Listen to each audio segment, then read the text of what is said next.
Hey guys, what's up? It's your boy Chuckles and Isaiah. We're back again. Thanks for joining us.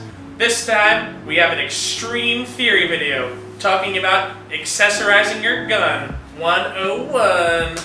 Boom! Oh! So today we're going to be covering accessorizing your gun in a broad general sense. We're going to be getting specific between like a CQB kind of loadout and a outdoors field kind of loadout. The differences between certain aspects, the platforms, etc. So we'll just jump right on in. So we're going to start off with optics. Isaiah, talk about your optic. Well, this is a red dot that's raised up a little bit so you can clear anything on your gun, or also be raised up so that you can run any kind of mask or anything without having any obstructions from removing the red dot, which is nice. The red dot's also nicer for like CQB and kind of mid-range kind of shooting, where there's no eye relief on it, so you can you don't have to worry about getting the perfect kind of cheek weld to shoot somebody. So it's pretty good. Alright, so then on mine I have the VISM SPR sight. So this thing's actually pretty neat. It has a lot of fine tuning that you can do, but the good part is it's illuminated. The sight, the crosshairs is blue and green. So if I am outdoors, or if I'm indoors or at night, or I need something that's going to give me a little bit more of an edge, I have that. It also can go zoom from a 1.1 times. So if I'm in a closer engagement with somebody, I can still have some sort of an advantage optics-wise. But it also goes all the way to 4 times. In Airsoft, you're never going to need anything beyond a 4 times zoom, in all honesty. Your engagement distances with an electric rifle are not really going to surpass that. And then as a backup sight, can't see here, but I have a micro red dot so that if I do get really close up, I can just hit it on, turn it over. At a distance, within a certain number of feet and stuff, it won't work or make sense because of how hop-up works. It would just be curving out the other way, just a reason to dab. So that's why I picked that. So now let's talk about grips. Isaiah, what do you got? Alright, I got this stubby PTS. I think this is the EPS grip? EGF2. So with this one, it's just nice and stubby, not too long. What I like to do personally is I like to grip the grip itself and the gun. Just makes it nice and stable when I'm shooting. And it's nice to have a grip. Unlike the angled grip, this is nice for CQB because when you're transitioning, if you transition from left to right, you have this nice kind of vertical thing to wrap your hand around, so when you transition, you don't slip up your hand and whatnot. So that's what I like. Okay. I personally, in the past, have run a angled foregrip. I personally like it. It just feels really natural in my hands if I'm trying to grasp it, if I'm running with it or anything. It's a little more comfortable than holding it like this if I'm like outdoors or if I'm active or anything. Like, just really nice. Fits in my hand very well, and the function's just fine. Rather than holding onto a grip or anything, it just fits right nicely into your hand. So that's pretty cool, and that's important when you're kind of outdoors trying to take some nice shots at some fools. Alright, so now we're going to be going over some specifics with the rifle platforms we chose. Obviously, we both chose the M4. M4 is just a really good base all around. You can do just about anything you want to it. Not really going to have any issues. Like, personally, on this VFC M4, this 4CRL, we replaced the 7-inch rail. We replaced it with a key mod rail. Key mod rails are just lightweight. They give you a lot more rail space, but you don't have an excess amount of stuff that you have to kind of grab onto or that will get in your way.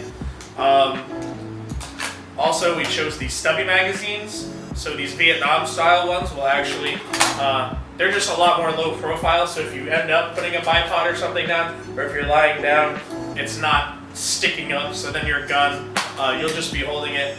It won't mess up with the alignment or anything. Plus, a full stock's really nice if you're playing outdoors. You might be playing some larger events, so you might need a large battery to accommodate for all that time. But also, if you have it, it's just nice. It's just something sturdy and durable that you're always going to have if you don't really care about adjusting at all or fine-tuning. You really don't need something like that as much as you would for like an indoors gun.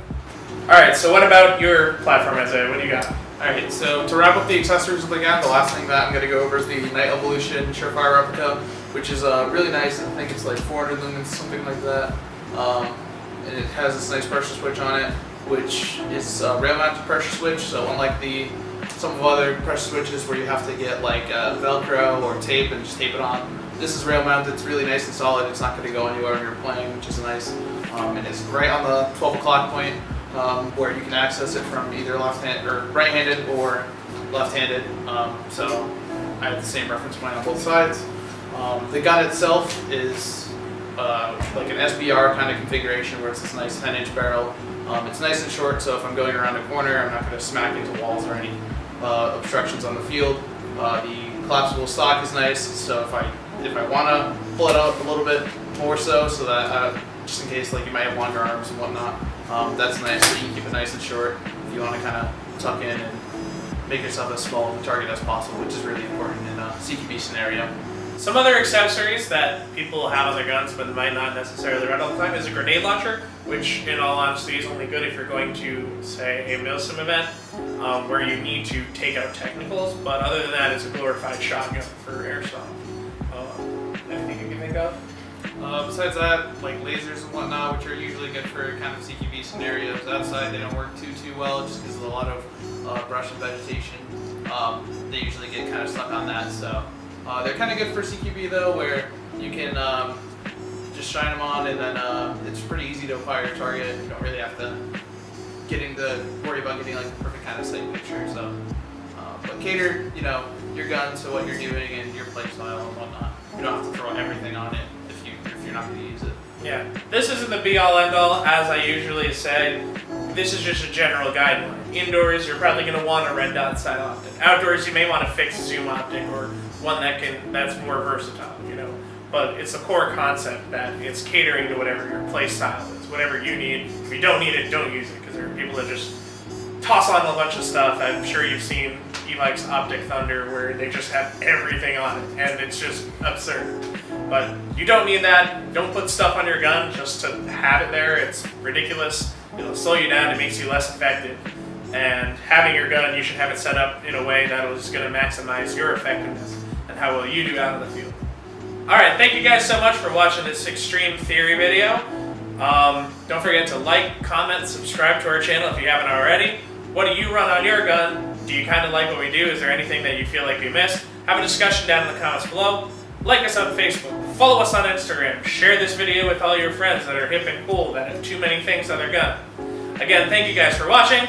This has been your boy Chuckles. I'm just here so I don't get fined. And we'll see you guys next time.